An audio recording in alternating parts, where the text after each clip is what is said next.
Hello, good morning, जोहार। मैं संजय और आप देख रहे हैं न्यूज झारखंड। समय हो चला है झारखंड की खबरों को जानने का, तो चलिए जानते हैं आज की झारखंड की 25 मुख्य बड़ी खबरों को। वेतनमान की मांग को लेकर 14,000 शिक्षक पहुंचे सीएम आवास का घेराव करने, दिया ये अल्टीमेटम। वेतनमान की मांग को लेकर मंगलवार को 14,000 टेट पास पारा शिक्षक सीएम हेमंत सोरेन का आवास घेराव करने रांची पहुंचे, लेकिन पुलिस ने उनको राजभवन से आगे नहीं बढ़ने दिया। घेराव कार्यक्रम झारखंड राज्य टेट सहायक अध्यापक समन्वय समिति के बैनर तले आयोजित किया गया था। खबर है कि राज्य के टेट पास पारा शिक्षक पहले राजभवन के समक्ष एकत्रित हुए। इसके बाद शिक्षकों का हुजूम सीएम आवास की तरफ बढ़ा, लेकिन भारी संख्या में तैनात पुलिस ने उनको आगे जाने से रोक दिया। इससे कुछ समय के लिए अफरा तफरी मच गई। अधिकारियों ने शिक्षकों को वार्ता के लिए आमंत्रित किया। इसके बाद शिक्षकों का रोष कम हुआ। मुख्यमंत्री सचिवालय के निर्देश पर शिक्षकों और जेएमएम पार्टी महासचिव विनोद पांडे व मंत्री योगेंद्र प्रसाद महतो के बीच वार्ता हुई। वार्ता में कहा गया है कि वर्ष का अंतिम सप्ताह होने के कारण कई अधिकारी राज्य से बाहर हैं। कई अधिकारी साल के अंत के शेष कार्यों को निपटाने में लगे हुए हैं, इसलिए 5 जनवरी के पहले तक एक और वार्ता होगी। इसमें शिक्षकों की मांगों पर सकारात्मक पहल होगी। वेतनमान के निर्धारण के लिए उच्च स्तरीय वार्ता होगी। इसके बाद सीएम आवास का घेराव और धरना कार्यक्रम स्थगित कर दिया गया। वार्ता समाप्त होने के बाद शिक्षकों ने कहा है कि 5 जनवरी तक कोई निर्णय नहीं होने पर उग्र आंदोलन किया जाएगा। यह आंदोलन अनिश्चितकालीन होगा। सिविल सेवा की मुक्त तैयारी कराएगी हेमंत सरकार, जानिए किन छात्रों को मिल पाएगा मौका। राज्य सरकार संथाली भाषा कोचिंग के माध्यम से अनुसूचित जनजाति श्रेणी के युवाओं को संघ लोक सेवा आयोग की सिविल सेवा परीक्षा की निःशुल्क तैयारी कराएगी। इसकी जिम्मेदारी रामदयाल मुंडा जनजातीय कल्याण शोध संस्थान को दी गई है। यह गैर आवासीय कोचिंग 4 माह के लिए कराई जाएगी। आज बुधवार को इसका शुभारंभ होगा। कार्यक्रम का उद्देश्य अनुसूचित जनजाति श्रेणी के छात्रों को संघ लोक सेवा आयोग की सिविल सेवा प्रतियोगिता परीक्षा में संविधान की 8वीं अनुसूची में सम्मिलित संथाली भाषा में सफलता दिलाना है। इस परीक्षा में संथाली को भी एक वैकल्पिक विषय के रूप में सम्मिलित किया गया है। माना जा रहा है कि संथाली भाषा के पाठ्यक्रम की विशिष्टताओं के कारण अन्य भाषाओं के पाठ्यक्रमों की प्रतिभागियों के लिए ज्यादा अंक प्राप्त होने की संभावना है। संथाली भाषा की खासियत यह है कि मुंडारी भाषा परिवार की भाषाएं बोलने वाले मुंडारी, हो, खड़िया, आसुरी, बिरहोरी, बिरजिया, स्वासी आदि समुदायों के प्रतिभागियों को उनकी मातृभाषा संथाली से मिलती जुलती होने के कारण तैयारी करने में कोई कठिनाई नहीं होगी। सीएम हेमंत सोरेन चतरा में बोले, दिल्ली व रांची के एसी रूम से नहीं, अब गांव से चलेगी आपकी सरकार। झारखंड के सीएम हेमंत सोरेन ने कहा है कि दिल्ली व रांची के एयर कंडीशन रूम में बैठकर नहीं, बल्कि अब गांव से चलेगी हेमंत सरकार। गांव सशक्त बनेगा तभी देश विकास करेगा। जब हमारी सरकार बनी थी तब राज्य में समस्याओं का अंबार लगा हुआ था। मैंने विकास कार्यों की योजना बनाई। अब गाँव का विकास तेजी से किया जा रहा है। पुल, पुलिया, सड़क के विकास कार्य कराए जा रहे हैं। राज्य में गरीबी, भूखमरी, बेरोजगारी दूर की जा रही है। 2025 तक राज्य को मजबूत राज्य बनाएंगे। दूसरे से भीख नहीं मांगेंगे। वे सिमरिया के करबला मैदान में आयोजित आपकी योजना आपकी सरकार आपके द्वार कार्यक्रम के मौके पर जनसभा को संबोधित कर रहे थे। उन्होंने कहा कि 23 नवंबर को बिरसा मुंडा की पावन धरती से शुरू हुआ यह कार्यक्रम 29 दिसंबर तक चलेगा। कार्यक्रम में बड़ी संख्या में लोग आवेदन दे रहे हैं। प्राप्त आवेदनों की जांच की जा रही है, सूची बनाई जा रही है, समस्याएं जल्द दूर की जा रही है। सरकार आपका दरवाजा खटखटाकर आपकी पंचायत में बैठकर व शिविर लगाकर आपको योजना का लाभ देने पहुंच रही है। झारखंड में 2 जनवरी की शाम से बदलेगा मौसम। 3 से होगी लगातार बारिश, गिरेगा पारा। अफगानिस्तान उत्तर प्रदेश में उठा विक्षोभ कमजोर पड़ने से रांची सहित लगभग पूरे झारखंड में आसमान साफ हो गया है।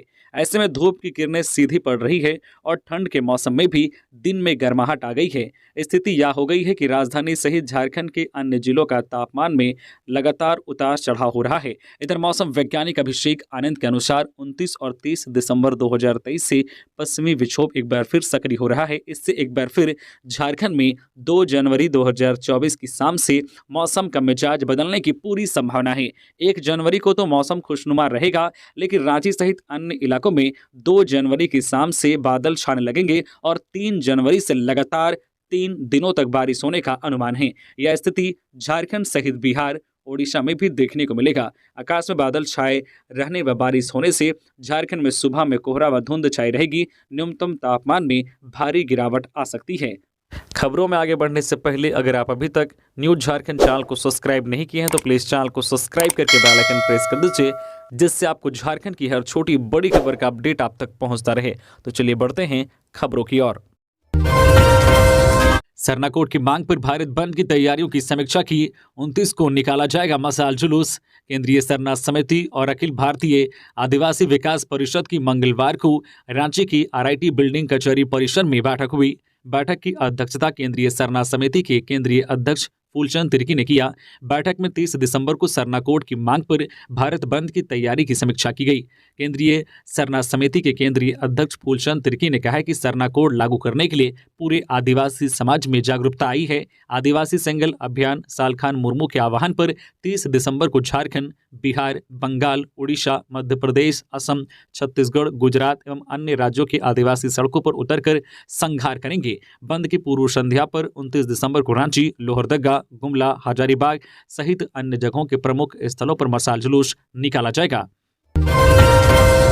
सामान्य वर्ग के विद्यार्थियों को जल्द मिलेगा साइकिल का पैसा। हेमंत सरकार का बड़ा फैसला। झारखंड में सामान्य वर्ग के विद्यार्थियों को जल्द साइकिल का पैसा मिलेगा। चरण प्रक्रिया से हेमंत सरकार यह काम पूरा करेगी। इसके तहत प्रथम चरण में राज्य के 10,000 सामान्य विद्यार्थियों को पैसा दिया जाएगा। इसको लेकर सरकार के निर्णय के बाद विभिन्न जिलों से 10,000 विद्यार्थियों का चयन किया गया है। इन सभी को 3500 रुपये सरकार की ओर से साइकिल खरीदने के लिए दी जाएगी। जल्द ही आवश्यक प्रक्रियाओं को पूर्ण करके छात्रों के बैंक खाते में डीबीटी के माध्यम से राशि भेजी जाएगी। प्रथम चरण में 8वीं पास विद्यार्थियों को पैसा मिलेगा। गौरतलब है कि झारखंड सरकार द्वारा एसटी, एससी, ओबीसी और अल्पसंख्यक वर्ग के 4,90,000 स्टूडेंट्स के बैंक खातों में पहले ही 220 करोड़ रुपए राशि डीबीटी के माध्यम से भेजी जा चुकी है, जिसमें सत्र 2020-21, 2021-22 और 2022-23 के 8वीं कक्षा के छात्र छात्राएं शामिल हैं। इन सत्र के शेष बचे लगभग 3,10,000 छात्रों को 29 दिसंबर तक साइकिल खरीदने के लिए उनके बैंक खाते में राशि जमा कर दी जाएगी। इसकी जिम्मेदारी सभी जिलों के डीसी को दी गई है। झारखंड से बिहार जा रही बस की हाईवा से टक्कर, एक यात्री की मौत, 4 घायल। झारखंड के रांची जिले के ओरमांझी प्रखंड के उकरीद के समीप सड़क हादसे में बिहार के एक व्यक्ति की मौत हो गई, जबकि 4 लोग घायल हो गए। रिम्स में घायलों का इलाज चल रहा है। बताया जा रहा है कि झारखंड के जमशेदपुर से बिहार के आरा जा रही यात्री बस द्वारा हाईवा को पीछे से टक्कर मारने के कारण ये हादसा हुआ। पुलिस ने सिंह बस और हाईवा को जब्त कर लिया है। मृतक का नाम विश्वनाथ सिंह बताया जा रहा है। वे बिहार के आरा के रहने वाले थे, जमशेदपुर में काम करते थे। इस हादसे में मृतक की पुत्री समेत अन्य घायल हैं। रांची रामगढ़ उच्च पथ कर्क रेखा उकरीद जो है बीपी पेट्रोल पंप के समीप सोमवार की रात करीब 12:30 बजे टाटा से आरा जा रही बस ओवरटेक करने के क्रम में आगे चल रहे हाईवा को पीछे से जोरदार टक्कर मार दी। इससे हाईवा पलट गया। घटना के बाद बस का चालक भाग निकला। करीब आधे घंटे तक बस के यात्री राहत बचाव के लिए आवाज लगाते रहे। मौके पर पहुंची ओरमांझी पुलिस ने सिंह बस पर सवार गंभीर रूप से घायल 5 यात्रियों को रिम्स पहुंचाया, जहां डॉक्टरों ने बिहार के आरा कटरिया निवासी विश्वनाथ सिंह 51 वर्षीय को मृत घोषित कर दिया। मृतक विश्वनाथ सिंह की पुत्री अंजलि कुमारी 22 वर्षीय के हाथ व पैर में गंभीर चोट है और मांझी पुलिस ने मृतक के शव को पोस्टमार्टम के बाद परिजनों को सौंप दिया। बोकारो में हाथियों का उत्पात, घरों को किया क्षतिग्रस्त। बोकारो थर्मल बोकारो हजारीबाग जिला की सीमा पर नरकी, डोमाबेड़ा, तिलैया में हाथियों के झुंड ने ग्रामीणों के घरों को क्षतिग्रस्त कर दिया। आलू की फसल बर्बाद कर दी। हाथियों के डर से भीषण ठंड में घरों से बाहर रहने पर ग्रामीण मजबूर हैं। खबरों में आगे बढ़ने से पहले फाइनली जो है न्यू ईयर का गिव अवे था, उसका रजिस्ट्रेशन प्रोसेस शुरू कर दिया गया है, जिसमें आप पार्टिसिपेट होकर 51,000 रुपए तक कैश जीत सकते हैं। इसमें से जो फर्स्ट लकी विनर बनेंगे उनको 20,000 का कैश रिवॉर्ड दिया जाएगा। जो सेकेंड लकी विनर बनेंगे उनको 10,000 का कैश रिवॉर्ड दिया जाएगा और जो थर्ड लकी विनर बनेंगे उनको 5,000 का कैश रिवॉर्ड दिया जाएगा। इसके अलावा भी किन्हीं 32 लकी विनर को 500 रुपए का कैश रिवॉर्ड दिया जाएगा। ये गिव अवे फेसबुक पे चलाया जा रहा है और इससे पहले हम लोगों ने दीपावली में यूट्यूब पे 1,10,000 का गिव अवे चलाया था। उसमें अगर आप पार्टिसिपेट नहीं हो पाए थे तो आप इस गिव अवे में पार्टिसिपेट होकर कैश जीत सकते हैं। तो वीडियो के डिस्क्रिप्शन में लिंक है, जहां से आप क्लिक करके देख सकते हैं कि कैसे आप इसमें पार्टिसिपेट हो सकते हैं। और इसका रिजल्ट का जो अनाउंसमेंट है वो 14 जनवरी 2024 को किया जाएगा। तो आप लोग जल्दी जल्दी रजिस्ट्रेशन करें और जो कैश जीतने के लिए तैयार हो जाएं। चलिए हम लोग बढ़ते हैं अपने खबरों की ओर। आप लोग रजिस्ट्रेशन करें। धन्यवाद। 29 दिसंबर को मिलेगी झारखंड को कई सौगात। सीएस ने सभी डीसी को तैयारी का दिया निर्देश। मुख्य सचिव एल खयांगते ने झारखंड सरकार के 4 साल पूरे होने के उपलक्ष्य में पूरे राज्य भर में कार्यक्रम आयोजित करने का निर्देश सभी उपायुक्तों को दिया है। प्रोजेक्ट भवन में उन्होंने वीडियो कॉन्फ्रेंसिंग के जरिए अधिकारियों को कार्यक्रम की सफलता के लिए आवश्यक दिशा निर्देश दिए। 29 दिसंबर को मुख्य समारोह रांची के मोरहाबादी मैदान में आयोजित होगा। मुख्यमंत्री हेमंत सोरेन इस दिन राज्य को एक साथ कई सौगात भी देंगे। इसमें करीब 9000 लोगों के बीच नियुक्ति पत्र का वितरण किया जाएगा। इसके लिए सभी विभागों में तैयारी अंतिम चरण में है। समारोह में पथ निर्माण विभाग अंतर्गत कई बड़ी परियोजनाओं का शिलान्यास उद्घाटन किया जाएगा। इस दौरान ही नई दिल्ली स्थित नवनिर्मित झारखंड भवन का भी उद्घाटन इसी दिन कराने की तैयारी चल रही है। वहीं 29 को ही आपकी योजना आपकी सरकार आपके द्वार कार्यक्रम का समापन होना है। ऐसे में रांची जिला प्रशासन ने भी इस दिन को लेकर विशेष तैयारी की है। बड़े पैमाने पर अबुआ आवास योजना की स्वीकृति के साथ साथ 17 अन्य योजनाओं के आवेदन की स्वीकृति दी जाएगी। परिसंपत्तियों का भी वितरण किया जाएगा। सऊदी में फंसे झारखंड के मजदूरों को खाने के पड़े लाले, गंदे पानी पीने से बीमार। सऊदी अरब में फंसे झारखंड के 45 मजदूरों के सामने भूखमरी की स्थिति उत्पन्न हो गई है। मजदूरों के खाने के लाले पड़ गए हैं। जिस कंपनी में सभी कार्यरत थे, कंपनी ने किचन का दरवाजा बंद कर दिया है। फंसे मजदूरों को भारतीय दूतावास की ओर से 3 दिनों के लिए खाना पीना उपलब्ध कराया गया था, लेकिन वह समाप्त हो चुका है। साथ ही गंदे पानी पीने की वजह से वे बीमार पड़ गए हैं, जिनकी वजह से फंसे मजदूरों और उनके परिजन काफी परेशान हैं और सरकार से मदद की गुहार लगा रहे हैं। मजदूरों ने मजदूरी की मांग को लेकर हड़ताल कर दी तो कंपनी ने खाना पीना देना तक बंद कर दिया और ऊपर से कंपनी ने मुकदमा कर दिया है। सऊदी अरब में फंसे मजदूरों ने वीडियो जारी कर सरकार से मदद की गुहार लगाई है। प्रवासी मजदूर के हित में कार्य करने वाले सिकंदर अली ने भारत सरकार एवं राज्य सरकार से तत्काल मजदूरों की मदद करने की अपील की है। उन्होंने कहा है कि रोजगार के अभाव में झारखंड में आए दिन कहीं न कहीं से इस तरह के मामले सामने आ रहे हैं। लोग रोजी रोटी की तलाश में विदेश जाते हैं और वहां उनको यातनाएं झेलनी पड़ती है। पलायन रोकने के लिए रोजगार की व्यवस्था करने की जरूरत है। गांव में ही मिलेंगी 3 दर्जन जरूरी सेवाएं। पेंशन स्कीम, जाति प्रमाण पत्र सहित 12 सर्विसेज के लिए लगेगा चार्ज। राज्य में डिजिटल पंचायत योजना के तहत चयनित पंचायतों में करीब 3 दर्जन 34 सेवाएं उपलब्ध होंगी। पंचायत भवनों में स्थापित CSC के जरिए मिलने वाली 1 दर्जन सुविधाओं के लिए 30 रुपये चार्ज भी लिया जाएगा। ये रेट जेप IT द्वारा तय किया गया है। इस संबंध में पंचायती राज विभाग झारखंड की ओर से सभी जिलों के DC को लेटर भेजकर सूचना जारी कर दी गई है। विभाग के मुताबिक जाति, आवासीय प्रमाण पत्रों, आवासीय प्रमाण पत्र सहित पेंशन सुविधा के लाभ के लिए 30 रुपये तय किया गया है। 12 सेवाओं के अलावा शेष 32 सेवाओं, ऑडिट, ऑनलाइन, ग्राम स्वरोजगार रिपोर्टिंग करेक्टर सर्टिफिकेट सहित अन्य के लिए कोई शुल्क ग्रामीणों से नहीं लिया जाएगा। विभाग ने इस संबंध में सभी DC से कहा है कि वे इसके लिए डिजिटल पंचायत में सभी संबंधितों को जरूरी दिशा निर्देश निर्गत करा दें।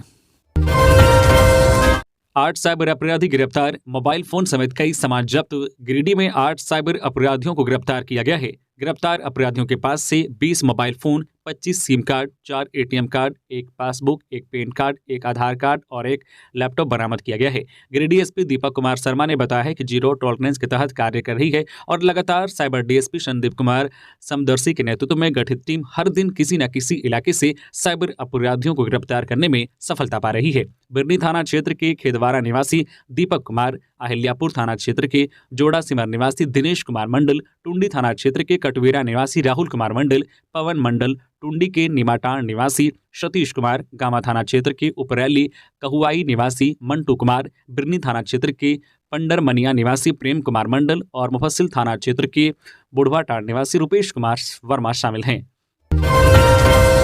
मिशन 2024 के लिए झारखंड की आशा लकड़ा पश्चिम बंगाल इलेक्शन मैनेजमेंट कमेटी में शामिल।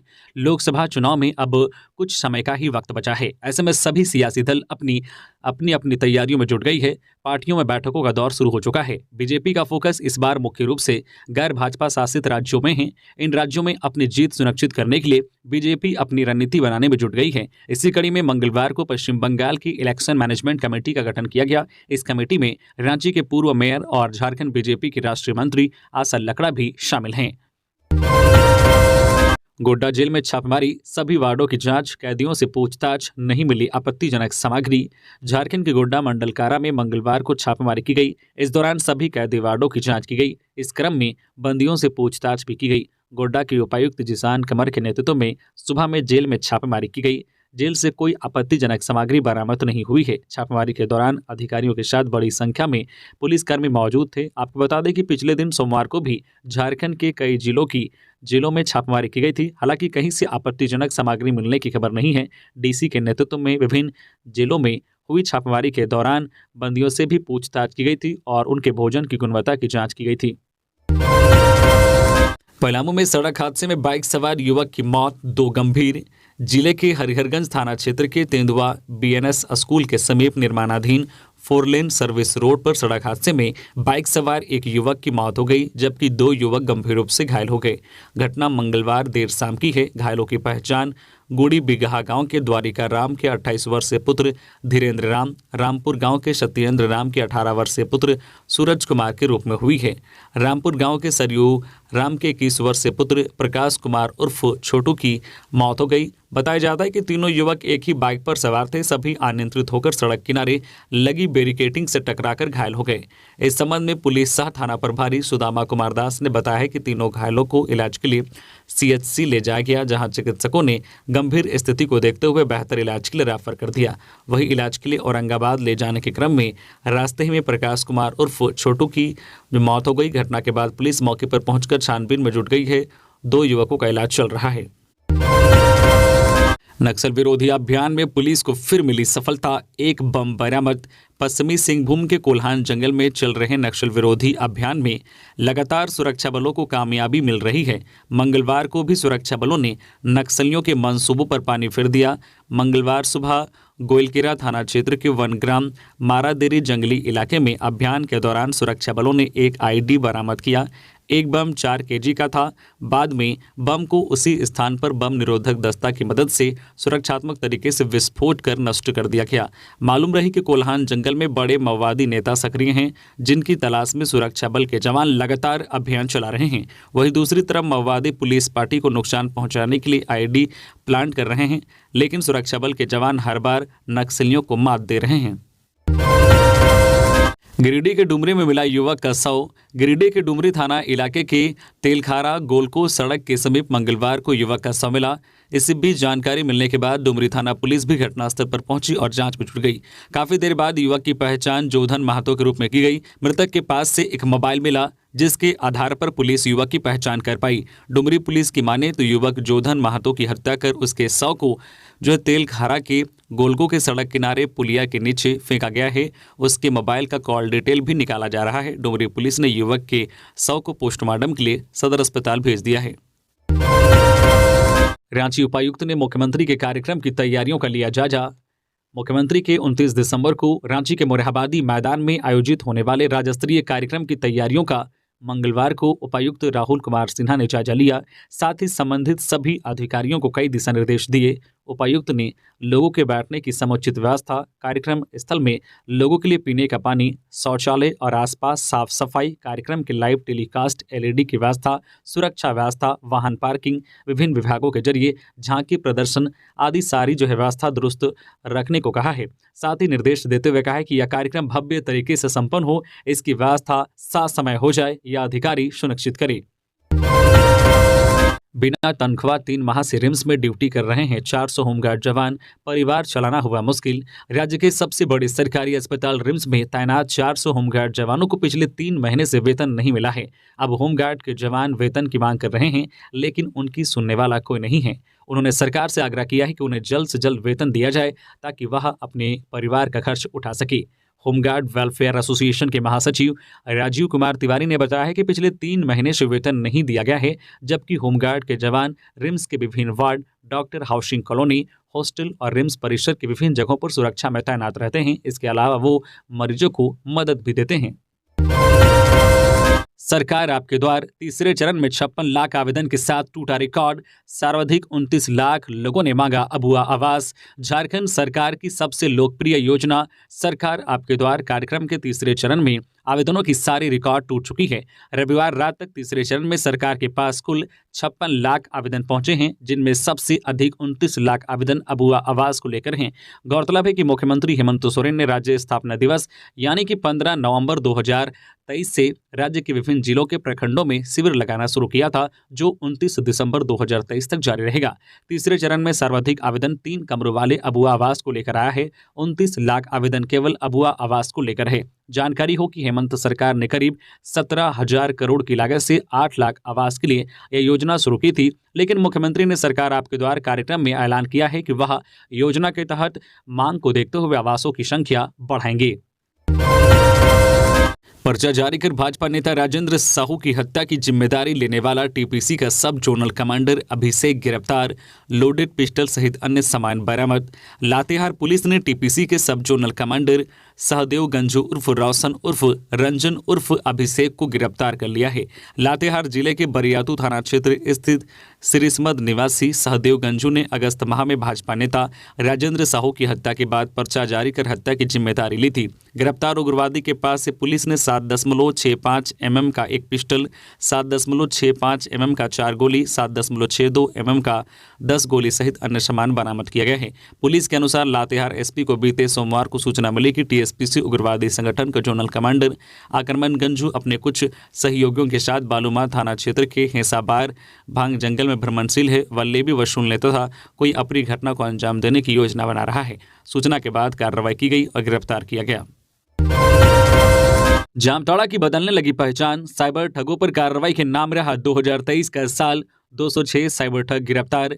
जामताड़ा अपनी पहचान बदल रहा है। साइबर अपराध के लिए देश भर में अपनी पहचान बनाने वाला जिला अब साइबर अपराधियों पर कार्रवाई के लिए अपनी पहचान बना रहा है। जिले में साइबर अपराध का ग्राफ गिर रहा है। साइबर अपराध के मामले में फिलहाल जिले का ताजा ग्राफ 9वें पायदान पर पहुंच चुका है। 2023 के आंकड़ों पर गौर करें तो वर्ष 2023 जामताड़ा साइबर थाने की पुलिस के लिए उपलब्धियों से भरा रहा। जनवरी 2023 से दिसंबर 2023 तक रिकॉर्ड तोड़ साइबर आरोपियों की गिरफ्तारी हुई है। इस वर्ष अब तक 206 साइबर ठगों को गिरफ्तार किया गया है।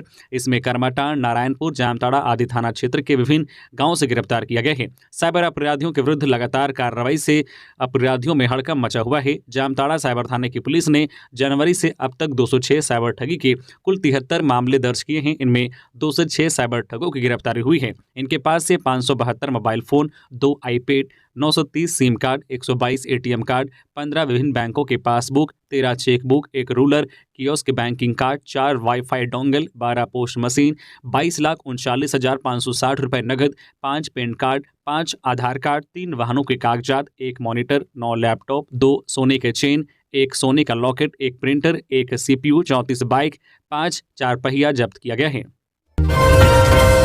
विदेशी शराब के साथ युवक गिरफ्तार। पुलिस को चकमा देकर भाग रहा था युवक, गड्ढे में फंसी कार। लातेहार शहर के धर्मपुर मोड़ के पास विदेशी शराब लदी कार को पुलिस ने जब्त किया है। कार JH01 AB 4844 को लातेहार पुलिस ने चेकिंग के दौरान इसे पकड़ा है। कार में करीब 30 से 35 पेटी ओल्ड मॉन्क व जिगर कंपनी की शराब है। कार के अगले हिस्से के शीशे में आर्मी लिखा है। शराब कहां से लाया गया और कहां ले जाया जा रहा था, इसकी जानकारी अब तक नहीं मिल सकी है। कार चालक से इस संबंध में पूछताछ की जा रही है। 9वीं कक्षा की छात्रा से सामूहिक दुष्कर्म, महिला समेत 4 आरोपियों को पुलिस ने भेजा जेल। झारखंड के खूंटी जिले के तपकारा थाना क्षेत्र में एक नाबालिग का अपहरण कर सामूहिक दुष्कर्म मामले में पुलिस ने महिला समेत 4 आरोपियों को गिरफ्तार कर जेल भेज दिया। इस संबंध में तपकारा थाना में मामला दर्ज किया गया था। पुलिस ने इस मामले में युवक को हिरासत में लेकर पूछताछ की थी और मंगलवार को इन्हें जेल भेज दिया गया। 4 आरोपियों में शहबाज खान व अरबाज खान दोनों भाई, हसनैन खान उर्फ गोलू और गुड़िया उर्फ तनीसा परवीन शामिल हैं। बताया जा रहा है कि क्रिसमस पर चर्च में प्रार्थना के बाद नाबालिग अपने मित्र के साथ घूमने चली गई थी। वहां युवकों ने उसके मित्र को डरा धमकाया और नाबालिग को अपने साथ ले गए। पुलिस के दबिश के बाद नाबालिग को हॉस्टल के पास छोड़ा गया। जानकारी के अनुसार नाबालिग 9वीं कक्षा की छात्रा है। वह रनिया थाना क्षेत्र की रहने वाली है और तोरपा में हॉस्टल में रहकर पढ़ाई करती है। रविवार को वह RC चर्च प्रार्थना के लिए गए थी। चर्च में प्रार्थना खत्म होने के बाद अपने एक मित्र के साथ भेल की टोंगरी की तरफ घूमने के लिए चली गई। वहां पर जो है तपकारा निवासी शहबाज खान अपने एक अन्य साथी के साथ पहुंचा और नाबालिग के मित्र को डरा धमका कर भगा दिया। दोनों का मोबाइल भी छीन लिया और शहबाज अपने साथी के साथ नाबालिग को साथ लेकर चला गया। बताया जा रहा है कि दिन भर इधर उधर घुमाने के बाद आरोपी शहबाज ने अपने घर ले जाकर दुष्कर्म किया। इसी बीच नाबालिग के मित्र और घर वालों ने पुलिस को इस घटना की सूचना दी। सूचना मिलते ही पुलिस ने नाबालिग की खोज में छापेमारी शुरू की। पुलिस की दबिश बढ़ता देख नाबालिग को तोरपा हॉस्टल के पास लाकर छोड़ दिया। इसके बाद पुलिस वहां पहुंची और नाबालिग का मेडिकल कराया गया। पुलिस मामले की छानबीन में जुटी है। चाईबासा में एसपी के नेतृत्व में मंडल कारावास का किया गया औचक निरीक्षण। पश्चिम बंगाल जिला उपायुक्त के निर्देश पर मंगलवार को चाईबासा मंडल कारावास का औचक निरीक्षण किया गया। इस निरीक्षण में पुलिस अधीक्षक आशुतोष शेखर की मौजूदगी व अपर उपायुक्त संतोष कुमार सिन्हा के नेतृत्व में सदर चाईबासा अनुमंडल पदाधिकारी अनिमेश रंजन, पुलिस उपाधीक्षक सुधीर कुमार, सदर अस्पताल उपाधीक्षक डॉक्टर A&T, सदर चाईबासा प्रखंड के प्रखंड विकास पदाधिकारी, अंचल अधिकारी, गोपनीय समाहर्ता, कार्यपालक दंडाधिकारी, जिला खेल पदाधिकारी, खाद्य सुरक्षा पदाधिकारी सहित स्थानीय थाना प्रभारी पुलिस जवान के द्वारा अलग अलग टीम में विभक्त होकर जेल परिसर के अंदर विभिन्न कैदी वार्ड का अवलोकन कर कैदियों को परोसा जाने वाला भोजन, भंडार कक्ष, साधारण रजिस्टर सहित दवाइयों की उपलब्धता एवं भीतर इलाज की व्यवस्था आदि का गहन निरीक्षण किया गया। झारखंड कंस्ट्रक्शन एंड स्टील के 6 गाड़ियों को हथियारबंद अज्ञात अपराध कर्मियों ने तोड़-फोड़ कर किया क्षतिग्रस्त।